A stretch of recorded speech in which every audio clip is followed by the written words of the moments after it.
Good morning बच्चों। GDM बीबी secondary school के YouTube channel पे आपका स्वागत है। आई होप आप सब अच्छे होंगे। हम सामाजिक और राजनीतिक जीवन कक्षा 8 की पाठ्य पुस्तक कर रहे थे और इसके अंदर आज हम नया लेसन 6 शुरू कर रहे हैं। हमारी आपराधिक न्याय प्रणाली, यानी हमारी जो अपराध की न्याय प्रणाली है वो क्या है। देखो, जब हम किसी को अपराध करते हुए देखते हैं तो सबसे पहले पुलिस को खबर करते हैं। होता है ना कि कोई भी व्यक्ति अगर अपराध करते हुए दिखाई देता है तो हम उसकी कंप्लेन कहाँ करते हैं? पुलिस को करते हैं। वास्तविक जीवन या फिल्मों में आपने देखा होगा कि पुलिस अफसर रिपोर्ट दर्ज करते हैं और अपराधियों को गिरफ्तार करते हैं। यानी वास्तविक जीवन में तो आपने नहीं देखा, लेकिन फिल्मों में आप लोग देखते हैं कि जो पुलिस अफसर होता है वो रिपोर्ट दर्ज करता है और जो अपराधी व्यक्ति होता है उसको गिरफ्तार कर लेता है। अपराधियों को गिरफ्तार करने में पुलिस की जो भूमिका होती है उसके आधार पर कई बार ऐसा लगता है मानो पुलिस ही तय करती है कि कोई अपराधी है या नहीं। कई बार क्या होता है कि जो अपराधी है उसको गिरफ्तार करने में पुलिस की भूमिका होती है, लेकिन कई बार क्या होता है कि पुलिस ही तय करती है कि वह व्यक्ति अपराधी है या नहीं है। लेकिन ऐसा नहीं है। जब किसी व्यक्ति को गिरफ्तार किया जाता है तो अदालत ही तय करती है कि आरोपी वाकई दोषी है या नहीं है।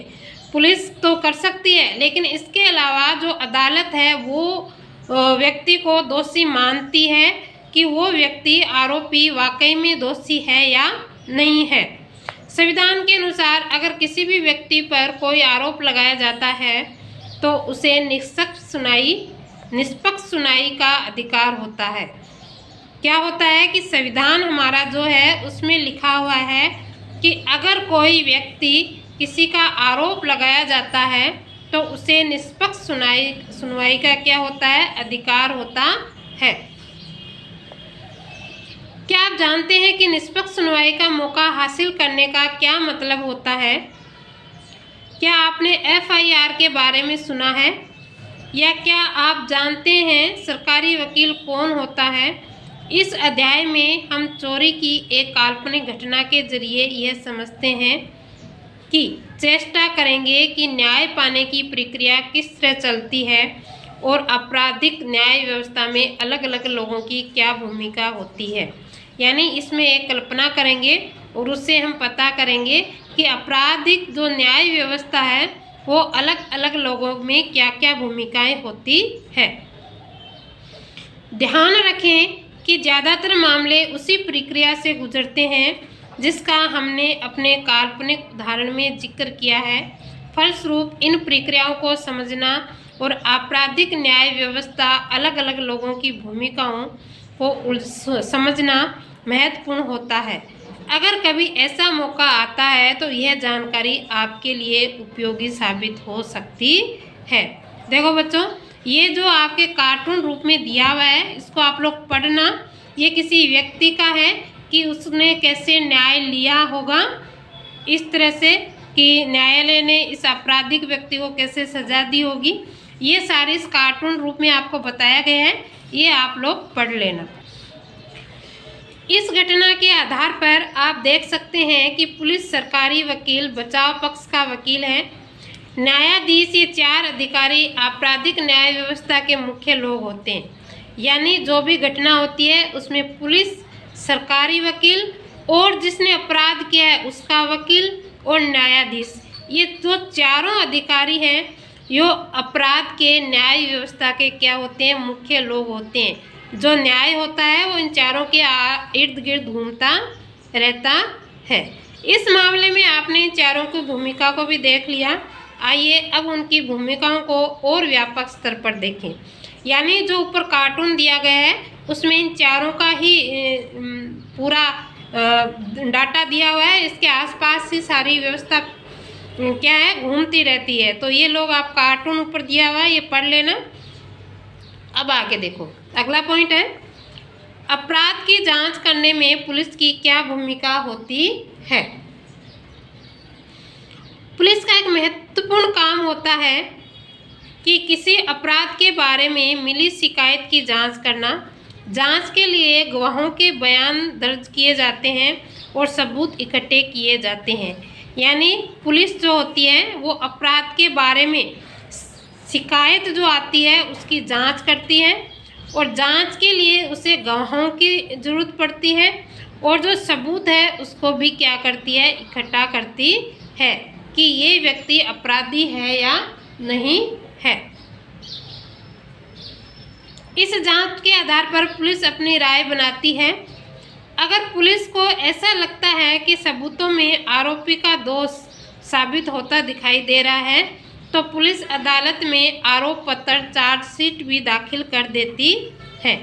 जैसा कि अध्याय की शुरुआत में कहा गया था कि यह तय कर देना पुलिस का काम नहीं है कि कोई व्यक्ति दोषी है या नहीं, यह न्यायाधीश को तय करना होता है।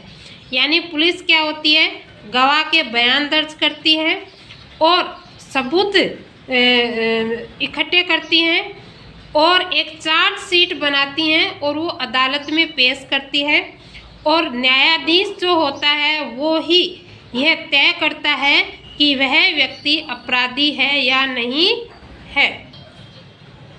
दूसरी इकाई में आपने कानून के शासन के बारे में पढ़ा था। इसका सीधा मतलब यह होता है कि हर व्यक्ति देश के कानून के अधीन है। पुलिस भी इसी कानून के तहत आती है। लिहाजा पुलिस को हमेशा कानून के मुताबिक और मानवाधिकारों का सम्मान करते हुए जांच करनी चाहिए। सर्वोच्च न्यायालय ने गिरफ्तारी, हिरासत और पूछताछ के बारे में पुलिस के लिए कुछ दिशा निर्देश तय किए हुए हैं और इन दिशा निर्देशों के अनुसार ही पुलिस को जांच के दौरान किसी को भी सताने, पीटने या गोली मारने का अधिकार नहीं है। किसी छोटे से छोटे अपराध के लिए भी पुलिस किसी को कोई सज़ा नहीं दे सकती है। यानी पुलिस जो होती है वो हमेशा कानून के अनुसार और मानव अधिकार जो होते हैं उनका सम्मान करते हुए जांच करती है और सर्वोच्च न्यायालय ने गिरफ्तारी, हिरासत और पूछताछ के लिए पुलिस को कुछ भी दिशा निर्देश नहीं देती है।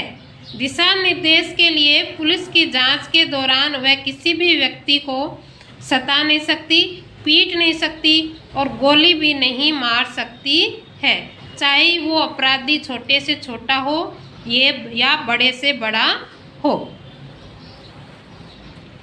संविधान के अनुच्छेद 22 और फौजदारी कानून में प्रत्येक गिरफ्तार व्यक्ति को निम्नलिखित मौलिक अधिकार दिए गए हैं। यानी जो फौजदारी कानून हमने पीछे पढ़ा था वो है अनुच्छेद 22 में और इसमें लिखा हुआ है कि व्यक्ति के जो मौलिक अधिकार हैं वो कौन कौन से हैं। गिरफ्तारी के समय उसे ये जानने का अधिकार है कि गिरफ्तारी किस कारण से की जा रही है। अगर किसी व्यक्ति को गिरफ्तार किया जा रहा है तो उसका पता होना चाहिए कि मुझे किस अपराध के कारण गिरफ्तार किया जा रहा है।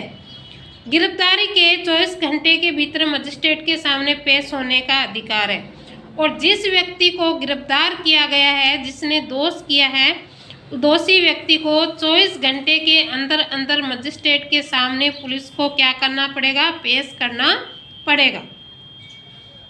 गिरफ्तारी के दौरान या हिरासत में किसी भी तरह के दुर्व्यवहार या यातना से बचने का अधिकार। पुलिस हिरासत में दिए गए इकबालिया बयान को आरोपी के खिलाफ सबूत के तौर पर इस्तेमाल नहीं किया जा सकता है। 15 साल से कम उम्र के बालक और किसी भी महिला को केवल सवाल पूछने के लिए थाने में नहीं बुलाया जा सकता। यानी जो 15 साल से कम उम्र का लड़का या लड़की है या कोई महिला है तो उसको सवाल पूछने के लिए थाने में नहीं बुलाया जा सकता। ये किस में लिखा हुआ है? अनुच्छेद 22 में लिखा हुआ है। अब आगे देखो बच्चों, ये प्रथम सूचना रिपोर्ट प्राथमिक FIR, यानी FIR क्या चीज़ होती है? तो देखो, पुलिस FIR दर्ज होने के बाद ही किसी अपराध की पड़ताल शुरू कर सकती है। यानी जो पुलिस होती है वो जब FIR दर्ज होती है तो उस समय ही अपराध पड़ताल क्या करती है, शुरू कर सकती है। कानून में कहा गया है कि किसी संज्ञेय अपराध की सूचना मिलने पर थाने की प्रभारी अधिकारियों को फौरन FIR दर्ज करनी चाहिए। पुलिस को यह सूचना मौखिक या लिखित किसी भी रूप में मिल सकती है। FIR में आमतौर पर वारदात की तारीख, समय और स्थान का उल्लेख किया जाता है। उसमें वारदात की मूल्य तथ्यों और घटनाओं का विवरण भी लिखा जाता है। अगर अपराधियों का पता हो तो उनके नाम तथा गवाहों का भी उल्लेख किया जाता है। FIR में शिकायत दर्ज कराने वाले का नाम और पता लिखा होता है। FIR के लिए पुलिस के पास एक खास फॉर्म होता है। इस पर शिकायत करने वाले के दस्तखत कराए जाते हैं और शिकायत करने वाले को पुलिस से FIR को एक नकल मुक्त पाने का कानूनी अधिकार होता है। यानी प्रथम सूचना FIR जो दर्ज की जाती है उसमें क्या क्या होता है ये इसमें दिया गया है। अब देखो सरकारी वकील की क्या भूमिका होती है। किसी आपराधिक उल्लंघन को जनता के विरुद्ध माना जाता है और इसका मतलब यह है कि अपराध केवल पीड़ित व्यक्ति को ही नुकसान नहीं पहुंचाता बल्कि पूरे समाज के प्रति अपराध होता है। आपको पिछले अध्याय में दहेज के लिए सुधा की हत्या की घटना याद है। आरोपी लक्ष्मण और उसके परिवार के खिलाफ यह मुकदमा राज्य की ओर से दायर किया गया था। यानी जो पिछले हमने लेसन में पढ़ा था सुधा की हत्या के बारे में। इसलिए इस मुकदमे को राज्य यानी दिल्ली प्रशासन ने बनाम लक्ष्मण कुमार एवं अन्य का नाम दिया गया था। इसी तरह शांति वाले मुकदमे को भी श्रीमती शिंदे बनाम शांति हेम्ब्रोम की बजाय राज्य बनाम शांति हेम्ब्रोम के नाम से जाना जा सकता है। यानी ये मुकदमा है और श्रीमती शिंदे का था और इसलिए इसका नाम क्या रख दिया, श्रीमती शिंदे बनाम शांति हेम्ब्रोम। लेकिन ये राज्य में था इसलिए इसको क्या कह दिया, राज्य बनाम शांति हेम्ब्रोस। अदालत में सरकारी वकील राज्य का पक्ष प्रस्तुत करता है।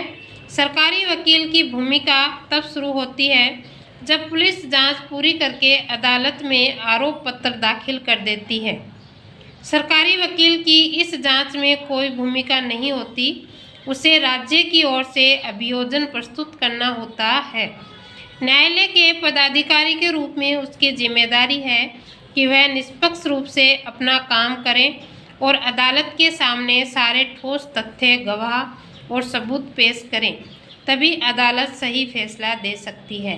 यानी जब न्यायालय है, न्यायालय के अंदर पदाधिकारी जो है वो जिम्मेदारी से काम करे और निष्पक्ष रूप से काम करे और अदालत के सामने ठोस तथ्य, गवाह, सबूत पेश करें तो अदालत हमेशा क्या करेगी, सही फैसला ही देगी। न्यायाधीश की क्या भूमिका होती है। न्यायाधीश की यह हैसियत होती है जो खेलों में अंपायर की होती है। वे निष्पक्ष भाव से और खुली अदालत में मुकदमे का संचालन करते हैं। न्यायाधीश सारे गवाहों के बयान सुनते हैं और अभियोजन पक्ष तथा बचाव पक्ष की तरह से पेश किए गए सबूतों की जांच करते हैं। यानी जो न्यायाधीश है वो क्या करते हैं, जितने भी गवाह आते हैं उनकी बातें सुनते हैं और जो पक्ष का बचाव है और जो विपक्ष का है उनकी सबूतों के साथ में क्या करते हैं, जांच करते हैं। अपने सामने मौजूद बयानों व सबूतों के आधार पर कानून के अनुसार न्यायाधीश ही तय करते हैं कि आरोपी सचमुच दोषी है या नहीं। न्यायाधीश है वो जो मौजूद बयान है और जो सबूत है उनके आधार पर ही तय करते हैं कि जो व्यक्ति है वो सचमुच में दोषी है या नहीं है। अगर आरोपी दोषी पाया जाता है तो न्यायाधीश उसे सजा सुनाते हैं और वह कानून में दिए गए प्रावधानों के हिसाब से दोषी व्यक्ति को जेल भेज सकते हैं या उस पर जुर्माना भी लगा सकते हैं या एक साथ दोनों तरफ की सजा भी दे सकते हैं। अब देखो निष्पक्ष सुनाई क्या होती है, फेयर ट्रेड। आइए थोड़ी देर के लिए विकल्पना करें कि अगर न्यायाधीश महोदय शांति का मुकदमा किसी और तरह संचालित करते तो क्या हो सकता था? अगर अदालत में शांति को आरोप पत्र और गवाहों के बयानों की नकल न दी होती तो क्या होता? अगर न्यायाधीश किसी ऐसी जगह पर मुकदमा चलाते जहां शांति और सुशील दोनों ही नहीं जा सकते तो क्या होता? अगर न्यायाधीश ने शांति की अधिवक्ता राय को अभियोजन की ओर से प्रस्तुत किए गए श्रीमती शिंदे आदि गवाहों से जिरह करने का पर्याप्त समय न दिया होता तो पहले ही मान लेते कि शांति दोषी है तो क्या होता? अगर इस तरह की कोई भी बात होती तो इसे निष्पक्ष सुनवाई नहीं कहा जा सकता था। इसकी वजह यह है कि निष्पक्ष सुनवाई के लिए कई बातों का पालन करना जरूरी होता है।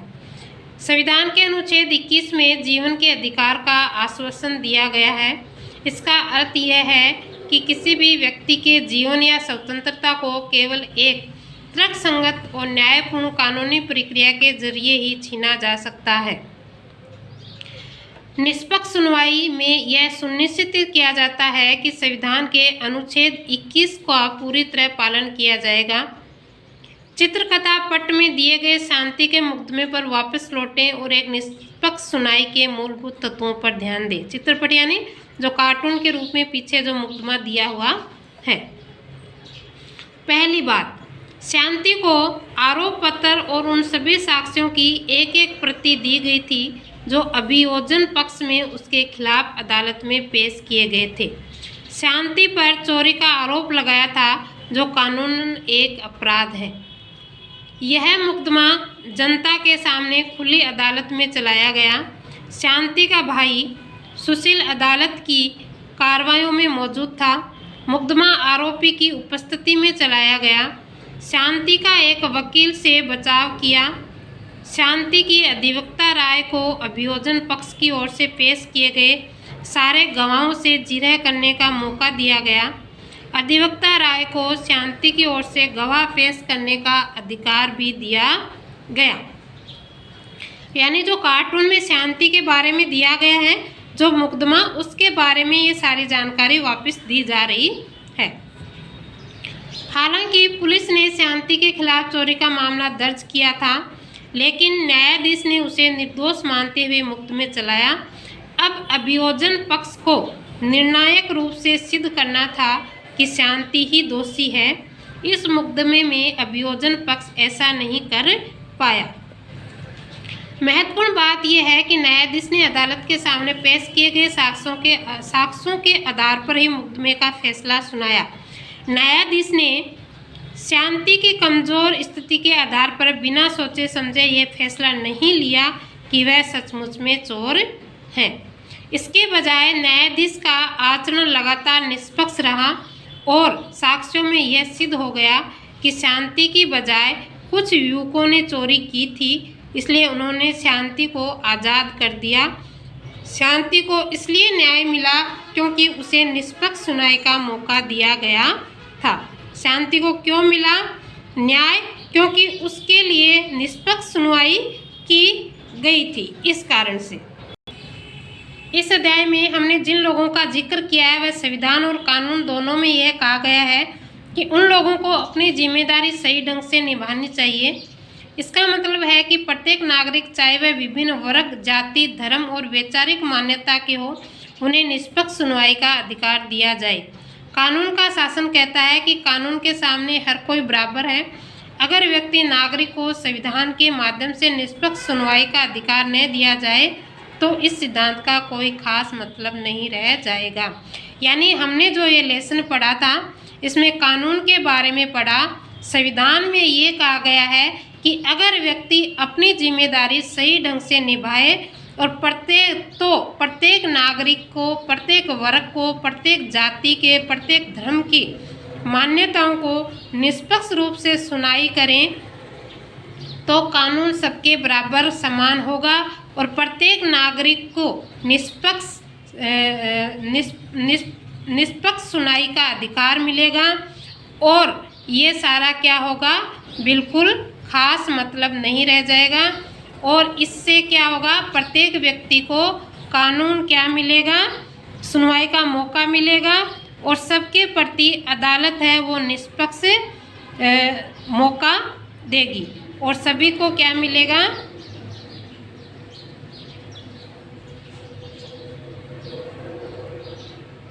सभी को निष्पक्ष न्याय मिलेगा। ठीक है बच्चों, आपका ये लेसन कंप्लीट हो रहा है और इसके क्वेश्चन आंसर पीडीएफ में डाल दूंगी। तो इसमें देखो आरोपी कौन हुआ, इस अध्याय के संदर्भ में ऐसे व्यक्ति को आरोपी कहा गया है कि जिस पर अदालत में किसी अपराध के लिए मुकदमा चलाया जाए, वो कौन हो गया, आरोपी हो गया।